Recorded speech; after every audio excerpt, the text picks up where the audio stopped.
Hello guys and welcome back to Clarify Knowledge. और यार आज की इस वीडियो में हम एक बहुत ही ज़्यादा डिमांडेड टॉपिक को उठा करके लेके आए हैं। डिमांडेड के साथ साथ ये तुम्हारे लिए काफ़ी ज़्यादा वैल्यूएबल है।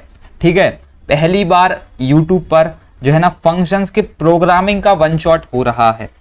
मैं एक चीज़ क्लियर कर दूं यार, आज का जो ये जो सेशन है ना, इसमें हम लोग फंक्शंस के हर एक तरीके के प्रोग्राम को प्रैक्टिस कर रहे होंगे, चाहे वो पैरामीटराइज्ड में रिटर्न टाइप वाला हो या फिर विदाउट रिटर्न टाइप वाला हो या फिर वो नॉन पैरामीटराइज्ड में रिटर्न टाइप और नॉन रिटर्न टाइप वाले प्रोग्राम्स हो। हम लोग हर एक तरीके के फंक्शन के प्रोग्राम को आज प्रैक्टिस करेंगे। ऐसा नहीं है कि हर एक तरीके के बहुत सारे प्रोग्राम्स को हम लोग प्रैक्टिस कर रहे होंगे, बट स्टिल जितने जरूरी प्रोग्राम्स हो सकते हैं मैं आज यहां पर जो है कर रहा हूंगा।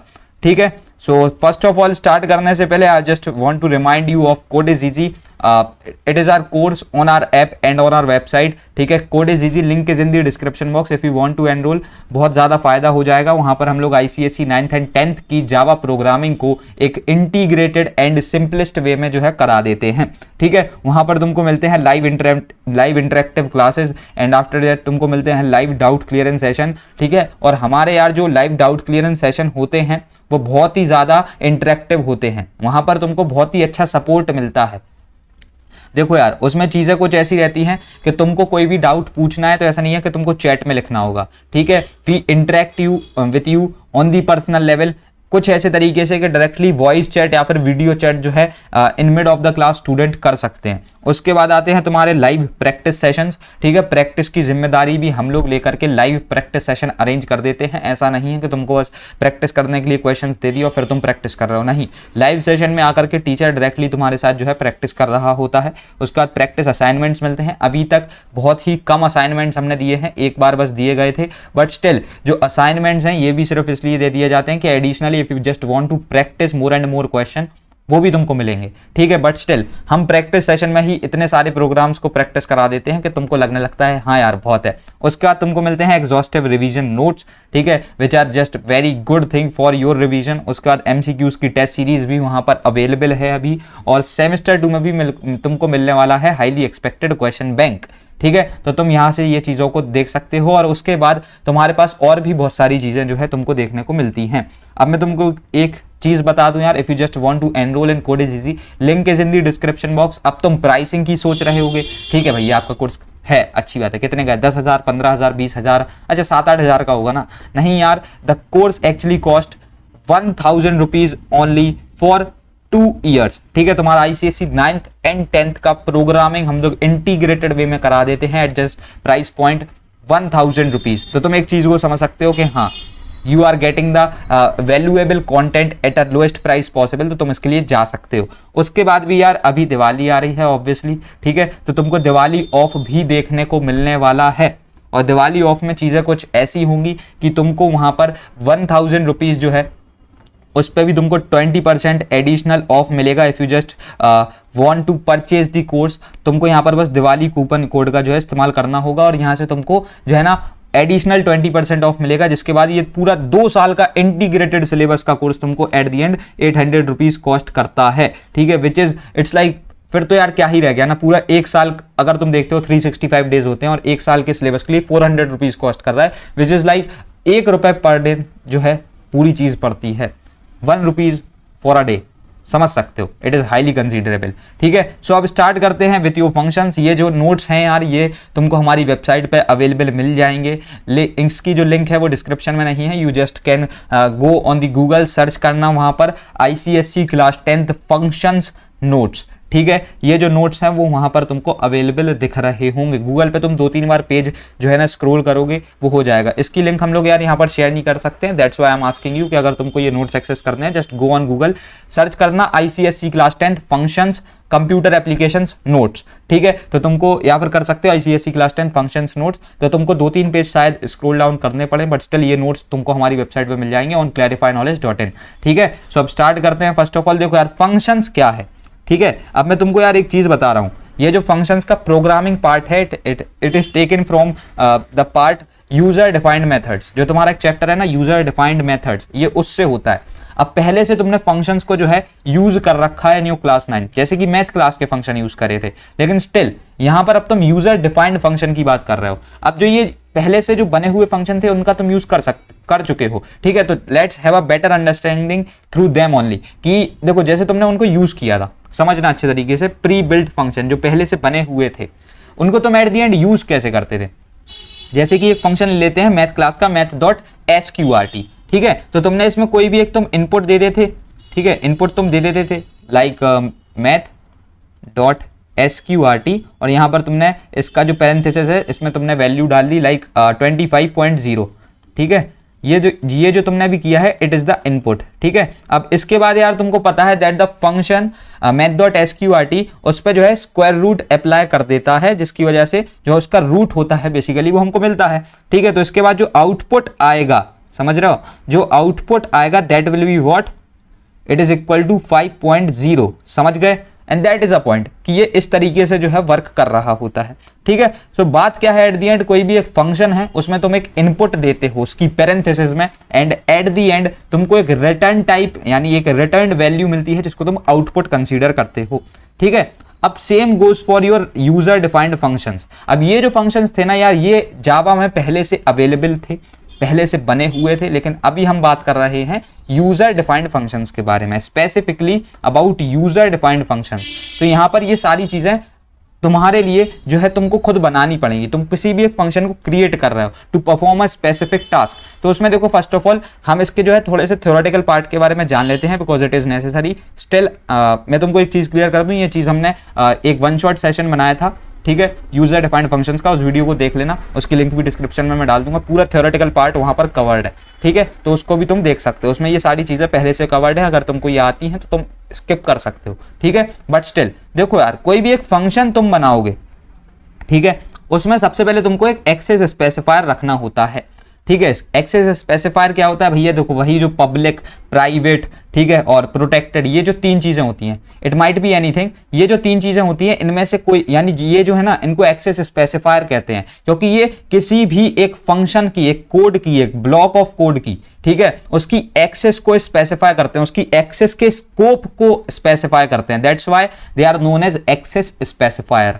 ठीक है। उसके बाद देखो तुम यहां से एक रिटर्न टाइप जाएगा, ऑब्वियसली यार तुमको किस तरीके की वैल्यू चाहिए है रिटर्न में, जो तुम्हारा ये आउटपुट आ रहा था। अब तुमको एक चीज पता है, यहां पर तुमने 25.0 यहां पर जो वैल्यू दी it is of double data type, तो same goes for the output, तुमको डबल डाटा टाइप में जो है रिटर्न मिला है, ठीक है। And that is a point कि तुमको रिटर्न टाइप कैसा चाहिए, उसका तुम्हारे फंक्शन का नेम क्या है। अब तुम पहले से भी फंक्शन बना चुके हो, ठीक है। अभी जैसे तुम जनरली कोई भी प्रोग्राम बनाते थे तो तुम एक मेन फंक्शन बनाते थे, एंड ये भी तो एक फंक्शन ही था ना जो तुमने खुद ने बनाया था, और उसके अंदर तुम एक टास्क को परफॉर्म कर रहे थे, ठीक है। सो ये जो मेन फंक्शन तुम यहां पर बनाते थे ये भी सेम ही है, ठीक है। तो तुमने यहां पर रखा, जैसे तुम एक अभी नॉर्मली जो फंक्शन बनाते थे वो होता था पब्लिक स्टैटिक वॉइड मेन। अब यहां पर हम स्टैटिक यूज नहीं कर रहे हैं, उसके रीजन तुमको आगे पता पड़ रहे होंगे, लेकिन still public static void, void का मतलब क्या है, रिटर्न टाइप ही है, ठीक है। Void is also a return type, और फिर नेम डाल देते थे, उसके बाद पैरामीटर लिस्ट आती थी। पैरामीटर लिस्ट में भी हम कुछ डाटा टाइप्स वगैरह स्टोर कर देते थे अगर हम लोग जो है पैरामीटराइज्ड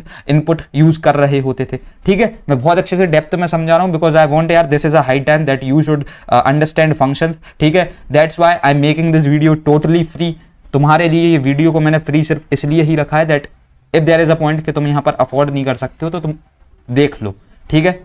अब उसके बाद देखो, नेम तुमने डाला, पैरामीटर लिस्ट होगी specified with a data type, ठीक है। यहां पर तुम्हारे डाटा टाइप आएंगे। अब इसमें ये जो पॉइंट लिखा हुआ है ना, specified with a data type, इसका सिंपल सा मतलब ये है कि चाहे तुम यहां पर 10 डाटा टाइप डालो या 12 डाटा टाइप डालो, तुमको उसके यानी सॉरी, तुम चाहे यहां पर कितनी ही वैल्यूज डालना चाहो, अब तुमको एक डालनी है, कोई भी एक डाटा टाइप स्टोर करना है, लाइक इट्स लाइक तुमको कोई वेरिएबल डालना है int ABCDE, ठीक है। अब ऐसे 5 तुमको बनाने हैं, पांचों के पांचों इंट टाइप के, तो तुमको अलग अलग ऐसे लिखना पड़ेगा, दैट इंट ए एंड उसके बाद इंट बी, ऐसे तुमको कॉमा देते देते लिखना पड़ेगा, और ये इंट को बार बार यूज करना पड़ेगा, and it is mandatory, it is a rule. अगर तुम नहीं करते हो then the compiler will give a error, ठीक है। अब उसके बाद अंदर जाते हैं, ठीक है। अब यहाँ पर कुछ स्टेटमेंट्स होंगी ऑब्वियसली यार, देखो कुछ ना कुछ स्टेटमेंट्स जो है हो रही होंगी, ठीक है। और उसके बाद यहाँ से तुम्हारी एक रिटर्न स्टेटमेंट आती है, ठीक है। अब यहाँ पर ये जो रिटर्न है, यहाँ पर तुम कुछ भी वैल्यू रिटर्न कर रहे हो, जो आउटपुट आता है वो बेसिकली यही रिटर्न से आता है, ठीक है। तुमने कोई भी काम किया, रिटर्न स्टेटमेंट का यूज किया, यहाँ से ब्लॉक एंड होगा, जो भी एक वैल्यू तुम रिटर्न करना चाहते हो वो चली जाएगी, ठीक है। So it is a return statement. अब एक चीज याद रखना, रिटर्न में तुम कुछ ऐसे भी लिख सकते हो कि तुमको जो है ना यहाँ पर ब्रैकेट्स के अंदर लिखना है। अगर सपोज तुमको ए रिटर्न करना है तो तुम ऐसे भी लिख सकते हो दैट रिटर्न ब्रैकेट के अंदर ए, या फिर सिंपली तुम ऐसे भी लिख सकते हो रिटर्न ए, ठीक है। इट डिपेंड्स ऑन यू, अब जो तुमको करना हो तुम वो कर सकते हो, ठीक है। उसके बाद देखो अब कुछ पॉइंट्स हैं रिटर्न स्टेटमेंट के रिगार्डिंग, ठीक है, उनको क्लियर कर लेते हैं, फिर हम थोड़े से थ्योरेटिकल पार्ट के बारे में और बात करेंगे। सो सबसे पहला जो तुम्हारा बहुत इंपॉर्टेंट पॉइंट आता है वो है the return statement must have to be given at the end, ठीक है। जो तुम्हारी रिटर्न स्टेटमेंट होती है वो एकदम एंड में देना जरूरी है, क्योंकि एट द एंड जैसे ही रिटर्न स्टेटमेंट आएगी उसके बाद तुम्हारा कंपाइलर उस ब्लॉक में, उस पर्टिकुलर ब्लॉक में आगे किसी भी स्टेटमेंट को रीड नहीं करेगा। So the return statement must have to be given at the end. उसके बाद no statement can be executed after return, जैसे कि मैंने क्लियर कर दिया कि रिटर्न जैसे ही एग्जीक्यूट हुई उसके बाद कंपाइलर आगे बढ़ेगा ही नहीं, रीड ही नहीं करेगा, एग्जीक्यूट ही नहीं करेगा। उसके बाद only one value can be return, ठीक है। अब तुमने सपोज कुछ इस तरीके से लिख दिया दैट, पहले तो तुम लिख रहे हो, ठीक है, wait just let me change the size first, ठीक है। हाँ तो देखो सपोज तुम ऐसे लिख रहे हो कि हाँ यार एक बार हमने लिख दिया रिटर्न ए और फिर लिख दिया रिटर्न बी, ठीक है, सेम ही ब्लॉक में, लेकिन पहले रिटर्न ए आया और बाद में रिटर्न बी। तो ये सिर्फ देखो करेगा, रिटर्न करेगा, लेकिन सिर्फ तो सिर्फ रिटर्न ए को करेगा, बी को वो कर ही नहीं पाएगा, क्योंकि एट द एंड तुमको एक पहले का रूल आता है कि एक रिटर्न स्टेटमेंट आई उसके बाद कोई सी भी रिटर्न स्टेटमेंट या फिर कोई सी भी स्टेटमेंट जो है एग्जीक्यूट नहीं होगी, ठीक है। So basically the point is that only one return statement gets executed, ठीक है। अब ये चीजें बढ़िया हैं। अब इसके बाद हम कुछ थ्योरेटिकल पार्ट के बारे में बात कर लेते हैं जो कि तुम्हारे लिए बहुत इंपॉर्टेंट है यार, एमसीक्यूज वाले एग्जाम में बहुत फ्रिक्वेंटली पूछ लिए जाएंगे। तो देखो ये जो access specifier, return type, name, parameter list, ये जो पूरी चीज होती है इसके 3 नाम होते हैं, बहुत अच्छे से याद रख लेना। इसे हेडर भी बोला जाता है कहीं कहीं, इसे मेथड प्रोटोटाइप भी बोला जाता है, क्योंकि एट द एंड मेथड और फंक्शन सेम ही चीज होती है। तुम यूजर डिफाइंड मेथड्स बोल दो या फिर यूजर डिफाइंड फंक्शंस बोल दो, बात एक ही है, ठीक है। कंप्यूटर भी जानता है कि भाई साहब मेथड और फंक्शन एक ही चीज होती है। उसके बाद फंक्शन प्रोटोटाइप होता है एक, ठीक है, ये फंक्शन प्रोटोटाइप भी बोलते हैं इस पूरी लाइन को। उसके बाद एक और चीज याद रखो बहुत अच्छे तरीके से कि यहाँ पर ये जो तुमने पैरामीटर लिस्ट दी है जिसमें तुम्हारे जो वेरिएबल्स होते हैं वो स्पेसिफाइड होते हैं विद डाटा टाइप, इस पूरी पैरामीटर लिस्ट को हम लोग फंक्शन सिग्नेचर बोलते हैं। क्या बोलते हैं? Function signature. अब अच्छे से इसे भी याद रख लेना क्योंकि it is also very important. At the and 101% इस पे एक क्वेश्चन आएगा, ठीक है। अब उसके बाद अंदर आते हो तो देखो ये जो रिटर्न लिख रखा है इसको हम रिटर्न स्टेटमेंट बोलते हैं। तो तुमसे पूछा जा सकता है that with in a block अगर कोई रिटर्न स्टेटमेंट है तो उसे आइडेंटिफाई कैसे करोगे, तो तुम बता सकते हो दैट यस वहां पर एक रिटर्न वैल्यू लिखी होगी, रिटर्न वगैरह कुछ लिखा होगा, वही एक रिटर्न स्टेटमेंट है, ठीक है। उसके बाद तुम यहां से देख सकते हो कि जितना भी मटेरियल तुम इस ब्लॉक के अंदर लिखते हो उसको मेथड ब्लॉक बोला जाता है, ठीक है। हर एक चीज क्लियर है, पूरे पॉइंट्स हमने पकड़ लिए। अब आते हैं कॉलिंग अ मेथड पर, ठीक है।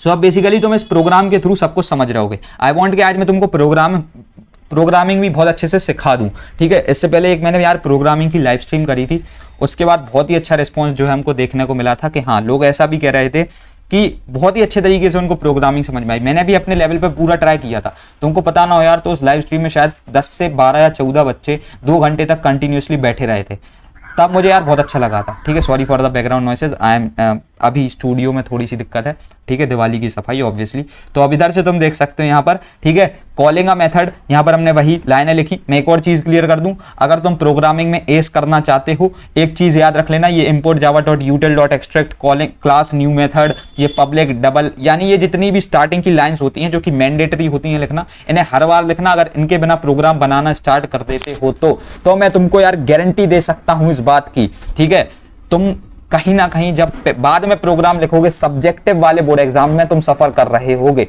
And that is a point कि इन सारी चीजों को अच्छे से याद रखो, ठीक है। अब उसके बाद देखो मैं एक और चीज क्लियर कर दे रहा हूं यहां पर से, तुमने लिखा import Java dot यूटिल dot extract, उसके बाद क्लास न्यू मेथड, एक हम न्यू मेथड बना रहे हैं क्लास, ठीक है। अब इसका जो यूज है वो भी मैं क्लियर करता हूं। हाँ बेसिकली तुमको यहाँ पर क्या है ना, अब मैं फंक्शन के साथ तुमको कैसे हैबिचुअल होना है ये सिखाना जा रहा हूं, ठीक है। तुमको क्या करना है कि अब तुमको किसी भी 2 साइड्स तुम्हें दी जाएंगी, पैरामीटर निकालना है। तुम सिंपली क्या करोगे, एक मेन फंक्शन में काम कर लोगे, तुम्हारे ये चुटकियों का खेल है। जिस तरीके से मैंने प्रोग्रामिंग सिखाई थी शायद तुमको 30 सेकंड ही लगे, लेकिन स्टिल अभी बात यहां पर क्या हो रही है कि यार तुमको अच्छे तरीके से अब जो है ना फंक्शन बना करके करना है, एक अलग से पेरी नाम का तुम फंक्शन बना रहे हो। चलो मैंने कहा अच्छी बात है, पब्लिक डबल पेरी। अब देखो तुम कहोगे क्या भैया अभी तक तो हमको मेन, अब देखो यार यहीं पर एक तुम फंक्शन बना रहे हो, जैसे तुमने बात करी थी ना, ये तुम्हारा एक एक्सेस स्पेसिफायर, ये डबल तुम्हारा रिटर्न टाइप है, ये पेरी तुम्हारा क्या है, इसको हम बेसिकली क्या बोलते हैं यार, तुम्हारा नेम बोलते हैं, ठीक है। और ये तुम्हारा फंक्शन सिग्नेचर है, ये पूरा तुम्हारा फंक्शन, ये जो जैसे जैसे मैं कर्सर को हिला रहा हूं, ठीक है, ये तुम्हारा पूरा फंक्शन का प्रोटोटाइप है, जैसे तुम मेथड प्रोटोटाइप भी बोलते हो। और उसके बाद ये जो अंदर चीजें दे रखी हैं, तो variables are specified with their particular data type. अब अंदर आओगे, ठीक है, यहां पर क्या बोल रखा है, double x is equal to 2 into a plus 2 into b. समझना अच्छे तरीके से, अभी कोई दिक्कत वाली बात नहीं है, रिटर्न एक्स। अब देख लो यहां से एक रिटर्न स्टेटमेंट भी आ चुकी है। अब आते हैं मेन चीज पे, ठीक है, जो कि है यहां से स्टार्ट होती है पब्लिक स्टैटिक वॉइड मेन। पहले बनाते थे, अभी थोड़ा बाद में बनाया, ठीक है।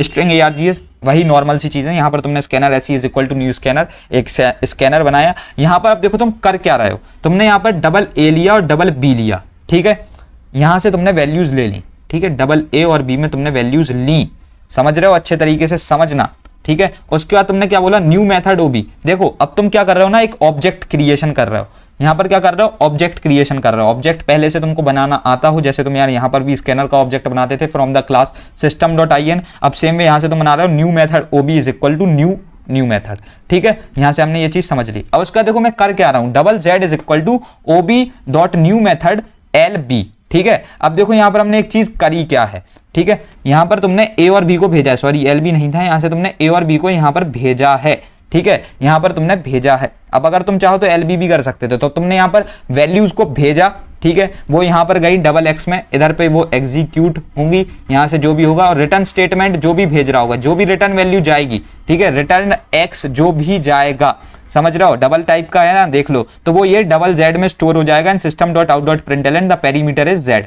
अब समझे तुम कैसे काम होता है कि ये कॉलर फंक्शन है जिसने वैल्यूज को बुलाया, और ये कॉल्ड फंक्शन है, ठीक है। यहां पर देखो इसने क्या बुलाया, OB dot new method A B, ठीक है। तो इस तरीके से ये वर्क कर रहा होता है, यहां पर ये सारी वैल्यूज गई, ये कॉलर फंक्शन है, ये कॉल्ड फंक्शन है, ठीक है, समझ गए। अब यहीं पर एक और चीज यार याद रख लेना, स्टैटिक क्यों नहीं, अभी मैंने बोला था ना स्टैटिक एक बहुत इंपॉर्टेंट चीज है, तो अगर तुम स्टैटिक लगा रहे होते then no use of creating the object. Static का मतलब ही ये होता है that not associated with the object, ठीक है, तो मतलब ये है यहां पर तुमको ऐसे कोई ऑब्जेक्ट नहीं बनाना रहता, काम तुम्हारा बिना ऑब्जेक्ट के चल जाता। इन सारी चीजों के लिए तुम हमारे नोट्स को यहां पर से जो है गूगल पर जाकर के विजिट कर सकते हो, यही नोट्स जो है वहां पर अवेलेबल होंगे, ठीक है। अब आगे बढ़ते हैं, देख लो यहां पर से तुम ways of defining a function. सबसे पहले बोल रखा है receiving values and returning outcome. अब तुम अगर वैल्यूज ले रहे हो, ठीक है, तो ऑब्वियसली पैरामीटराइज्ड कंस्ट्रक्टर है, सॉरी पैरामीटराइज्ड फंक्शन है, समझ रहे हो ना, that you are taking the values from the arguments, you are basically taking the arguments, ठीक है, तो वो पैरामीटराइज्ड है, ठीक है। So receiving values and returning outcome, ये हो सकती है पॉसिबिलिटी के कुछ ना कुछ मटेरियल तुम रिटर्न कर रहे हो। उसके बाद क्या है, receiving values and not returning the outcome. ये भी हो सकता है कि यार तुम वैल्यूज ले तो रहे हो लेकिन नहीं दे रहे हो, मतलब यानी तुम्हारा जो फंक्शन है वो मतलबी है थोड़ा सा, ठीक है। उसका नॉन पैरामीटराइज्ड फंक्शन कैसा होगा, जहां पर यार तुम बेसिकली कुछ नहीं कर रहे होगे, समझना अच्छे तरीके से, neither receiving value not returning the outcome, ये सबसे पहली चीज हो गई। उसका ये भी हो सकता है दैट तुम्हारा फंक्शन थोड़ा सा दिलेर है, ठीक है, not receiving value but returning the outcome. तुमने कोई वैल्यू नहीं दी, कोई आर्ग्यूमेंट पास नहीं हुआ, लेकिन एक रिटर्न स्टेटमेंट थी और वैल्यू आई, ठीक है। अब बेसिकली देखो यहां से हम लोग हर एक चीज को अच्छे से समझेंगे, बहुत सारे प्रोग्राम्स हैं यार। यहां पर हम लोग जो है ना सबसे पहले प्रोग्राम की बात कर रहे हैं, receiving values and returning outcome, यानी यहां पर ये जो प्रोग्राम है ना, write a program to input a number and check whether it is even or odd. तो तुम यहां पर सबसे पहले तो इसे मेन फंक्शन से कर देते, लेकिन यहां पर मैंने एक चीज कर रखी है, चेक फंक्शन बनाना है, जिसमें अगर 1 रिटर्न करता है तो इवन है और 0 रिटर्न करता है तो ऑड है, ठीक है। सो इट इज बेसिकली क्या है बात यहां पर कि तुम ये एक आर्ग्यूमेंट ले भी रहा है, मतलब पैरामीटराइज्ड भी है, ठीक है, रिसीव भी कर रहा वैल्यू को और रिटर्न भी किया, ठीक है। सो ये पैरामीटराइज्ड फंक्शन का पहला पार्ट है। सो सबसे पहले वही सेम चीजें लिखी, import Java dot यूटिल dot extract class odd even, यहां से लिखा इंट चेक इंट एन, ठीक है। अब देखो बेसिकली यहां पर ये जो इंट एन आया है, समझना अच्छे तरीके से, if n modulus 2 double equal to 0 then return 1, क्योंकि हमको एट द एंड 1 इवन के लिए करना था, एल्स रिटर्न 0। तुम्हारा काम इतने में खत्म हो गया। लेकिन स्टिल अब तुम्हारी बात आती है पब्लिक स्टैटिक वॉइड मेन की। ऑब्वियसली यहां पर सबसे पहले तुमने एक ऑब्जेक्ट बनाया, ठीक है, देखो यहाँ पर मैंने क्या लिख रखा है, ऑड इवन ओबी, ठीक है, क्लास का नाम था odd even ob is equal to new odd even, एक ऑब्जेक्ट बनाया, स्कैनर का ऑब्जेक्ट क्रिएशन हुआ, उसके बाद हमने स्कैनर से देखो चीजें मांग ली, ठीक है, यूजर से हमने इनपुट लिया इंट एन में, ठीक है, क्या करा मैंने, इंट एन में जो है वैल्यू ले ली, उसके बाद इंट सोल, अब यहां से कॉल हो रहा है, int sol is equal to ob dot check n, ठीक है, तो यहां ये चेक फंक्शन पे गया, चेक फंक्शन कॉल हुआ, एन वैल्यू से पास हुई, अब यहां से जो भी रिटर्न वैल्यू आ जाएगी 1 और 2, ठीक है, वो सॉल में स्टोर होगी। समझ रहे हो ना कैसे एट द एंड वर्क करता है, वहां से कॉल हुआ, उधर पे वैल्यूज गई, पूरा फंक्शन यानी कैलकुलेशन जो भी था वो हुआ, उसके बाद एक रिटर्न वैल्यू गई और सॉल में जो है वो स्टोर हो गई, उसके बाद if sol double is equal to 1, जैसे कि स्टेटमेंट थी, यहाँ पे कंडीशन थी, ठीक है, सो SOPLN इवन प्रिंट कर दो, अदरवाइज ऑड प्रिंट कर दो, ठीक है, and that's how your program works, ठीक है। अब उसके बाद आता है no return type parameterized functions. अब यहां से क्या है ना कि कोई भी रिटर्न टाइप नहीं आएगा, रिसीव करेगा वैल्यू लेकिन कोई भी रिटर्न टाइप नहीं आएगा, बहुत सिंपल ही होगा प्रोग्राम में, तुम्हें दिखा देता हूं। Write a program to input a number and calculate and display its factorial using function fact INT। यहां पर इन्होंने एकदम एक चीज क्लियर कर रखी है कि तुमको एक फंक्शन बनाना है फैक्ट, और उसमें भी एक चीज बोल रखी है write a program to input a number, ठीक है, एक नंबर दोगे एंड कैलकुलेट एंड डिस्प्ले, ठीक है, सबसे पहले तुम कैलकुलेशन भी करोगे और डिस्प्ले भी करोगे, ठीक है, तो बहुत ही सिंपल सी चीज है, स्टार्ट करते हैं। Import Java dot यूटिल dot extract class XYZ, मैंने एक यहाँ क्लास बनाई है XYZ, उसके बाद वॉइड फैक्ट इंट एन, ठीक है, वॉइड फैक्टोरियल वाले के लिए हमने एक यानी फंक्शन बनाया वॉइड फैक्ट इंट एन, ठीक है, जैसे कि यहाँ पर मेंशन था, ठीक है, तो यहाँ पर तुमने एक इंट एन नंबर दे लिया। अब देखो इंट फैक्टोरियल 1 ले लिया है, ठीक है, basically this algorithm is of the factorial only, समझ रहा हो, ये फैक्टोरियल की एल्गोरिथम है कि कैसे भी तुम किसी भी एक नंबर का फैक्टोरियल निकालते हो। देखो फैक्टोरियल निकालना नहीं आता है तो मैं बता दे रहा हूं, suppose there is a number called 4, ठीक है, तो तुमको ऐसे कुछ करना है कि दैट 1 से लेकर के उसी नंबर तक 4 तक तुमको ऐसे प्रोडक्ट निकालना है सारे ही सब्सिक्वेंट नंबर्स का, ठीक है, जितने भी कॉन्जिक्यूटिवली नंबर्स आ रहे हैं सबका प्रोडक्ट निकालते हुए चलना है। सेम में अगर 6 होता तो तुम क्या करते, 1 into 2 into 3 into 4 into 5 into 6, ठीक है। Now you can understand this part that yes it is quite easy. अब उसका देखो फैक्टोरियल 1 लिया, ये तो सिंपल सी एल्गोरिथम है ऑफ फैक्टोरियल, ठीक है, I is equal to 1, I is lesser than equal to n I plus plus, factorial is equal to factorial into 1। मैं बता रहा हूं ना, it is a simple algorithm of a factorial of a number, ठीक है। तुमने यहां से सारी कैलकुलेशन करी, system dot out dot println factorial, लेकिन क्या यहां पर चीजें खत्म हो गई, ये इंट n आएगा, मेन फंक्शन बनेगा obviously, public static void main, scanner का ऑब्जेक्ट बनाया XYZ OB, एक देखो ऑब्जेक्ट क्रिएशन हो गया हमारी क्लास का, उसके बाद इंट नंबर ले लिया हमने, यहां पर से देखो इंट नंबर लिया है और OB डॉट फैक्ट नंबर पास किया है, समझना अच्छे तरीके से, ये जो नंबर होगा ना ये यहां पर इंट n में हो जाएगा स्टोर, ठीक है, समझ गए, ये जो नंबर होगा ये यहां पर जाएगा, उसका देखो main function ended, class ended, ठीक है, जैसे ये नंबर यहां से जाएगा, बस सिंपल है, फिर तो सबको जैसे जैसे ये नंबर जाता जाएगा यहाँ पूरी कैलकुलेशन होगी, यहाँ पर फिर प्रिंटिंग भी हो जाएगी, and that is a basic point कि ऐसे चीजें रन कर रही होती हैं, ठीक है। जरूरी नहीं है कि यार तुम्हारा देखो प्लीज ऐसी बेवकूफी मत लगाना अपने दिमाग में कि यार पहले तो वो लिख रखा है ना हमने वॉइड फैक्ट, तो वहां पर पहले का सब कुछ होगा, ऐसा नहीं है यार, compiler works with the accordance, ठीक है, यानी पूरा जितना ही मटेरियल है उसकी अकॉर्डेंस पे काम करता है, तो तुम समझ सकते हो, ठीक है। अब यहां से आते हैं, आगे बढ़ते हैं, नॉन पैरामीटराइज्ड फंक्शंस। यहां पर हम लोग नॉन पैरामीटराइज्ड फंक्शंस के बारे में बात करेंगे, विच इज इट्स लाइक सबसे इजी पार्ट है ये तुम्हारे लिए, ठीक है। सो यहां पर क्या बोल रखा है, write and create a function prime, ठीक है, यहां पर एक फंक्शन बनाओगे prime to input and check whether the entered number is prime or not। अब देखो बात क्या बोल रखी है, इसी फंक्शन प्राइम में तुमको इनपुट भी लेना है, चेक भी करना है whether the entered number is prime or not, तो यहां पर देखा जाए तो डिस्प्ले भी करना है इन दी सेंस, ठीक है। अब देखो आगे बढ़ते हैं, सबसे पहले import Java dot यूटिल dot extract class prime number मैंने बना ली। अब उसके बाद देखो वॉइड प्राइम, जैसे कि बताया गया था। अब ये देखो यहां से लेके यहां तक जितनी भी ये पूरी एल्गोरिथम है, it is a simple algorithm of prime number. I hope so ये तुम सबको आती हो, because currently I am talking about functions, not of about these numbers और नंबर बेस्ड प्रोग्राम्स बेसिकली। तो यहां से देखो तुम अच्छे तरीके से समझना, int C is equal to 0, ठीक है, scanner SC is equal to new scanner system dot IN, ठीक है, क्या कर रखा है, scanner SC is equal to new scanner system dot IN।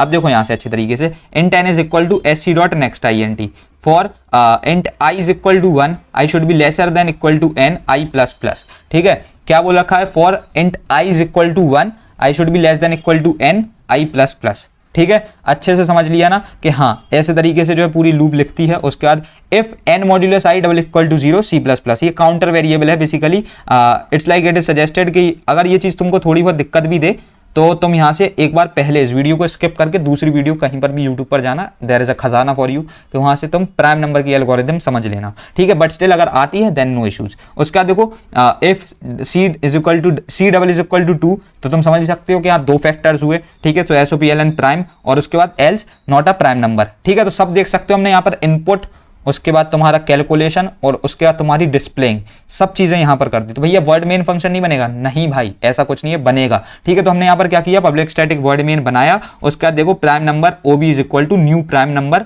OB dot prime, और यहां से देखो किया क्या है। सबसे पहले तो प्राइम नंबर का एक, यानी जो तुम्हारा प्राइम नंबर है उसका एक ऑब्जेक्ट बनाया और OB डॉट प्राइम यहां से बस कॉल कर लिया एंड दैट्स इट, ठीक है। बस कॉल किया एंड दैट्स इट, समझ रहे? ऐसे काम जो है तुम्हारा पूरा ये वाला प्रोग्राम कर रहा होगा। Now I will say that कि यार अब तुम लोगों को एक होमवर्क है, ठीक है। It's like a homework. तुम इसका जो आंसर्स हैं वो डिस्कशन टैब में हमारे ऐप के या वेबसाइट के डाल सकते हो, ठीक है। डिस्कशन टैब के लिए जो लिंक होगी वो डिस्क्रिप्शन में होगी, वहां पर तुम लोग आंसर्स डाल सकते हो। We will check there.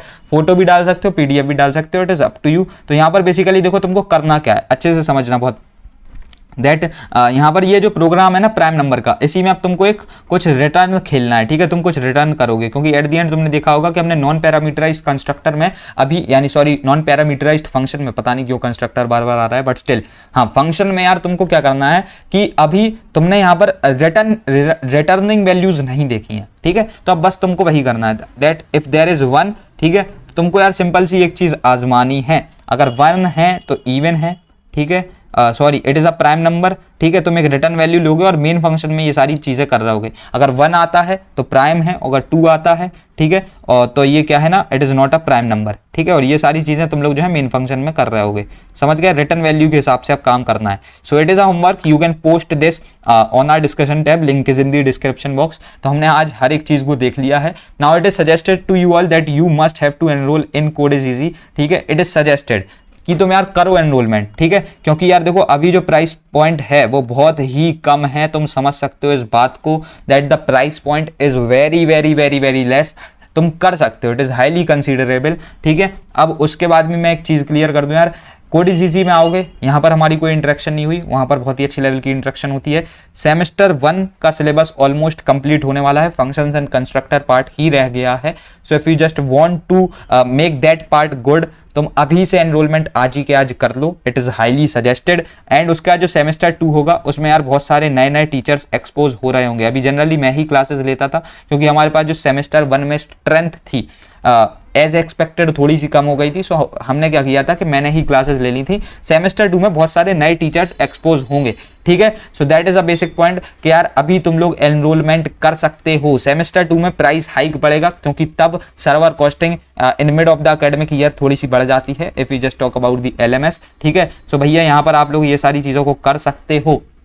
नहीं चाहते हो कि थोड़ी ज्यादा प्राइस पॉइंट में सेमेस्टर 2 में एनरोलमेंट करना पड़े, तो अभी से कर लो, हर एक चीज वहां पर तुमको मिलेगी, everything is there for you. So it is suggested कि अभी के अभी तुम लोग एनरोलमेंट करो, link is in the description box, ठीक। सो रखते हैं यार इस वीडियो में इतना ही। तुमको आज मैंने हर एक चीज समझा दी है एज ऑफ द डिमांड कि भैया फंक्शन के प्रोग्राम नहीं हो रहा है, फंक्शन के प्रोग्राम नहीं हो रहा है, आज हो चुके हैं भाई। उसके बाद अब कुछ इवेंट्स भी आ रहा है, मैं बता रहा हूं तुमको, हमारी वेबसाइट पे यार अब कुछ इवेंट्स आने वाले हैं, जिनको बेसिकली तुम लोग टिकट परचेज कर करके सारी चीजों को क्लियर कर सकते हो। जो कि टिकट्स की प्राइस होगी वो डबल फिगर में भी लोअर देन 50 रुपीज होगी। तो तुम समझ सकते हो, यानी इट्स लाइक डबल फिगर में lower than the half amount, समझ रहे हो? So it's like highly considerable. अब रखते हैं इस सेशन में हम लोग इतना ही, ठीक है। और फिर मिलते हैं तुम्हारी नेक्स्ट वीडियोस में। Now use the Diwali coupon code, ठीक है, जिसकी वजह से तुमको फिर है एडिशनल 20% ऑफ मिलेगा, ठीक है। सो बेसिकली रखते हैं यार इस वाले सेशन में इतना ही, मिलते हैं तुम्हारी नेक्स्ट वीडियोज में, तब तक के लिए थैंक्स फॉर वॉचिंग।